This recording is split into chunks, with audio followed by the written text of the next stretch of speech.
आज के वीडियो में हम लोग समुच्चय बोधक अव्यय के बारे में जानकारी प्राप्त करेंगे और समुच्चय बोधक अव्यय के भाग 1 के बारे में जानकारी प्राप्त करेंगे। और इसके पहले वीडियो में हम लोग संबंध बोधक अव्यय के बारे में जानकारी प्राप्त किए थे। तो सबसे पहले समुच्चय बोधक होता क्या है इसके बारे में समझ लिया जाए।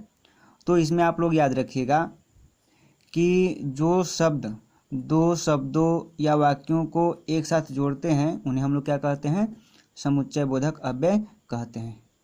क्या हम लोग कह देंगे, जो शब्द दो शब्दों या वाक्यों को एक साथ जोड़ते हैं उन्हें हम लोग समुच्चय बोधक अव्यय कहते हैं। अब इसके बाद आता है समुच्चय बोधक के भेद। तो समुच्चय बोधक के भेद को दो आधारों पर बांटा गया, एक तो रचना के आधार पर और दूसरा अर्थ के आधार पर। रचना के आधार पर रूढ़ और यौगिक दो भाग होते हैं और अर्थ के आधार पर भी दो भाग, समानाधिकरण और व्यधिकरण। ये संबंध बोधक अव्यय के ही जैसा है। संबंध बोधक अव्यय में भी हम लोग जानकारी प्राप्त किए थे कि रचना के आधार पर संबंध बोधक अव्यय को दो भागों में बांटा गया था, रूढ़ और यौगिक। रूढ़ क्या होते हैं, वे शब्द होते हैं जिनका हम लोग खंड कर दें तो उन खंडों का कोई अर्थ प्रकट नहीं होगा, जबकि यौगिक शब्द वे होते हैं जिनको हम लोग क्या कर दें, खंडित कर देंगे तो उन खंडों का अवश्य ही कोई ना कोई अर्थ प्रकट होगा। जैसे इसमें दिया गया है अथवा या तथा, तो त को अलग कर दिया जाए, था को अलग कर दिया जाए तो इससे कोई मूल अर्थ नहीं प्रकट होगा। लेकिन यौगिक में जैसे दिया गया है क्योंकि, इसलिए, तो जैसे इस और लिए दिया गया है तो इसको अलग कर दिया जाए, लिए को अलग कर दिया जाए तो इसका भी अर्थ होता है, लिए का भी अर्थ होता है। तो ये इसलिए यौगिक के अंतर्गत आएंगे। अब अर्थ के आधार पर दो भागों में, समानाधिकरण और व्यधिकरण। अब यह समानाधिकरण समुच्चय बोधक क्या होता है इसको आप लोग याद रखिएगा। तो इसमें आप लोग याद रखिएगा, जो समुच्चय बोधक, समानाधिकरण समुच्चय बोधक में जो समुच्चय बोधक समान स्थिति वाले अर्थात स्वतंत्र पदों को, वाक्यों को या उपवाक्यों को समानता के आधार पर एक दूसरे से जोड़ते हैं। क्या हम लोग कह देंगे, जो समुच्चय बोधक समान स्थिति वाले अर्थात स्वतंत्र पदों को, वाक्यों को या उपवाक्यों को समानता के आधार पर एक दूसरे से जोड़ते हैं वे समानाधिकरण समुच्चय बोधक अव्यय कहलाते हैं। अब समानाधिकरण समुच्चय बोधक को भी चार भागों में बांट दिया गया, संयोजक, विभाजक, विरोध दर्शक, परिणाम दर्शक। संयोजक अर्थात जोड़ने वाला।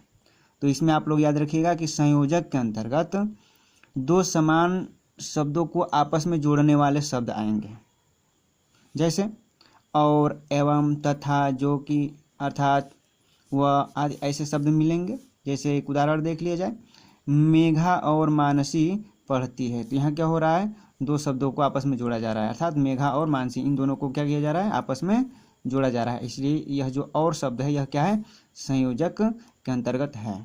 अब इसके बाद आता है विभाजक। इसके नाम से स्पष्ट है, विभाजक मतलब शब्दों में विभाजन करने वाला। विभाजक के अंतर्गत शब्दों में विभाजन करने वाले शब्द आएंगे, जैसे या, अथवा, चाहे, ना, न आदि ऐसे शब्द आएंगे। जैसे सच अथवा झूठ का फैसला अदालत करेगी। तो यहाँ हम लोग देख रहे हैं कि सच और झूठ को दोनों में अलगाव प्रकट किया जा रहा है, अर्थात विभाजन किया जा रहा है, सच को अलग और झूठ को अलग। तो इसमें विभाजन हो रहा है, इसलिए जो अथवा है यह विभाजक के अंतर्गत आएगा। अब इसके बाद विरोध दर्शक है।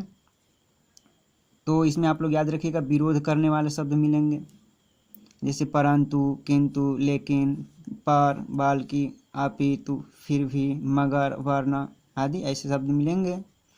जैसे कहा जा रहा है कि वह मेहनत तो करता है परंतु सफल नहीं होता है। यहाँ क्या किया जा रहा है, यहाँ विरोध प्रकट किया जा रहा है कि वह मेहनत करता है परंतु सफल नहीं होता है। यह जो परंतु शब्द है यह क्या कर रहा है, यह विरोध को प्रदर्शित कर रहा है, इसलिए परंतु शब्द क्या है, विरोध दर्शक के अंतर्गत है। ये आप लोग याद रखिएगा। फिर इसके बाद परिणाम दर्शक, परिणाम यानी फल। तो इसमें आप लोग याद रखिएगा कि परिणाम दर्शक के अंतर्गत इसमें वे शब्द आते हैं जो पहले वाक्य का परिणाम दूसरे वाक्य में दर्शाते हैं, अर्थात परिणाम दर्शक के अंतर्गत पहले वाक्य का परिणाम क्या होता है, दूसरे वाक्य में दिखाया जाता है। जैसे अतएव, इस कारण, नहीं तो, अतः, अन्यथा, ताकि, इसलिए। तो ये सब किसके अंतर्गत आएंगे? परिणाम दर्शक के अंतर्गत आएंगे। जैसे कहा जा रहा है कि वर्षा हो रही है अतः मैं विद्यालय नहीं जाऊंगा। तो यहाँ आप लोग समझ सकते हैं, कहा जा रहा है कि वर्षा हो रही है, तो वर्षा हो रही है तो उसका परिणाम क्या होगा? परिणाम यह होगा कि मैं विद्यालय नहीं जाऊंगा। तो यहाँ अतः का प्रयोग करके पहले वाक्य का परिणाम क्या कर दिया गया है? दूसरे वाक्य में प्रदर्शित किया गया है। किसके जरिए? अतः के जरिए। तो ये आप लोग याद रखिएगा। तो आज के लिए हम लोग बस इतना ही समझेंगे। और इसमें हम लोग क्या क्या समझे कि एक बार और देख लिया जाए। समुच्चय बोधक जो शब्द दो शब्दों या वाक्यों को एक साथ जोड़ेंगे वे समुच्चय बोधक अव्यय कहलाएंगे। फिर इसके बाद समुच्चय बोधक अव्यय को दो आधारों पर बांटा गया, रचना के आधार पर और अर्थ के आधार पर। रचना के आधार पर दो भागों में, रूढ़ और यौगिक। अर्थ के आधार पर भी दो भागों में, समानाधिकरण और व्यधिकरण। समानाधिकरण को ही चार भागों में बांट दिया गया, संयोजक, विभाजक, विरोध दर्शक, परिणाम दर्शक। संयोजक के अंतर्गत सबसे पहले समानाधिकरण। तो इसमें आप लोग याद रखिएगा कि समान स्थिति वाले अर्थात स्वतंत्र पद ही जुड़ते हैं इसमें।